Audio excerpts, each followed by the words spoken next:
Panorama group, जो सोचता है वो करता है।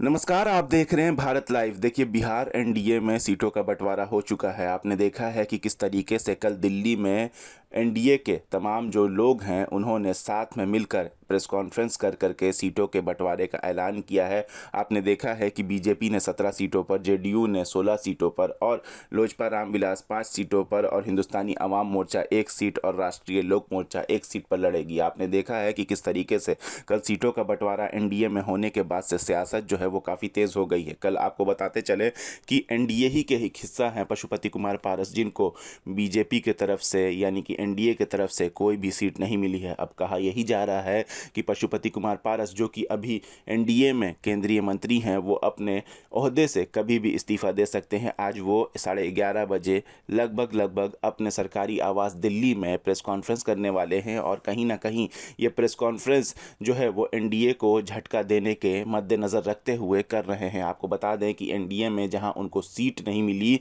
उनको 5 सांसद होने के बावजूद भी एनडीए में बीजेपी ने उनको किसी तरह की तवज्जो नहीं दी। वहीं चिराग पासवान, जो कि खुद सिर्फ अकेले सांसद बच गए थे, उनकी लोजपा के बंटवारे के बाद से चिराग पासवान जमुई से अकेले सांसद बचे थे, जो कि अपनी मुहिम को और लोजपा रामविलास को लेकर के चल रहे थे। बीजेपी ने उनको तवज्जो देते हुए 5 सीटें दे दी है, जिसको लेकर के अब जो है सियासी पारा जो है वो बढ़ गया है। और पशुपति कुमार पारस, कहा यही जा रहा है सूत्रों के हवाले से कि किसी भी वक्त मोदी कैबिनेट से इस्तीफा दे सकते हैं। आपको बता दें कि इस सीटों के बंटवारे के बाद से अब जो सियासी गहमा गहमियाँ हैं वो बढ़ गई है। कहा यह जा रहा है कि सीटों के बंटवारे के बाद, एनडीए में सीटों के बंटवारे के बाद से अब महागठबंधन भी इस नज़र पर रखी हुई है कि जो लोग छटकेंगे एनडीए से, उनका कैसे इस्तकबाल करना है, उनको अपने साथ कैसे लाना है।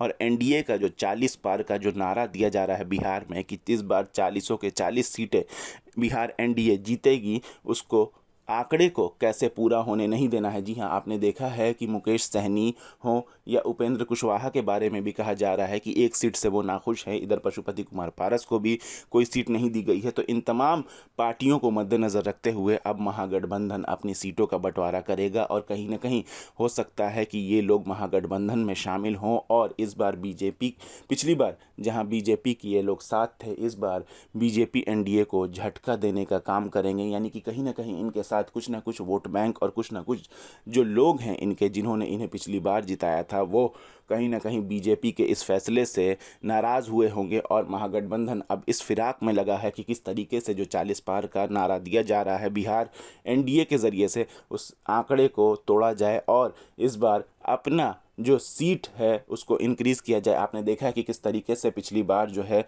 राजद हो चाहे कांग्रेस हो, इन लोगों को बहुत, राजद तो 0 पे आउट हुई थी, कांग्रेस को 1 लोकसभा सीट मिली थी किशनगंज की, जो कि वो जीती थी इस बार। लेकिन इनका मकसद तमाम चीज़ों को देखते हुए, और कहा यह जा रहा है कि 17 महीनों के कामों के जो दावेदारियां महागठबंधन कर रहा है, कहीं ना कहीं उससे फ़र्क पड़ेगा आने वाले लोकसभा में। और जब लोग वोट देंगे उन चीज़ों को भी मद्देनज़र रखेंगे। बहरहाल अभी सीटों का बंटवारा एनडीए में हो चुका है, महागठबंधन में बाकी है। लेकिन कहा यही जा रहा है कि जो दल एनडीए से छटकेंगे वो महागठबंधन के लिए फ़ायदे का सौदा साबित होंगे। अब देखना यह है कि कितना फ़ायदा एनडीए को होता है या कितना नुकसान महागठबंधन को होता है। इन तमाम लोगों के उलटफेर के बाद कहा तो ये जा रहा है कि नुकसान एनडीए को ही होगा और फ़ायदा महागठबंधन को होगा, क्योंकि जो सीटों का बंटवारा हुआ है उसमें अपने साथियों को सीट ना देकर एनडीए ने कहीं ना कहीं महागठबंधन के लिए एक रास्ता खोला है कि हो सकता है कि एनडीए के आंकड़े को गड़बड़ा दे महागठबंधन, क्योंकि जो लोग एनडीए से छट करके जाएंगे महागठबंधन में, कहीं ना कहीं महागठबंधन के लिए ये फ़ायदा साबित होगा। बहरहाल सियासत जो है वो अंदाज़ों का खेल है। ऐसी ही तमाम अपडेट्स के लिए देखते रहे भारत लाइव। शुक्रिया। अगर ये वीडियो पसंद आई और वह बिहार के राजनीति और बिहारियत से सरोकार रखेनी तो सब्सक्राइब बटन दबा के चैनल के सब्सक्राइब कर ली। ओजे एगो घंटी बा, ओकरा बटन दबा देला से कुल सटीक और मारक खबर रुआ मुफ्त में मिल जाई। अगर रुआ पत्रकारिता के हमनी के नया प्रयोग में सहयोग कर चाहतानी तो ज्वाइन बटन दबा दी। पेटीएम नंबर नोट कर ली 9386816700। धन्यवाद।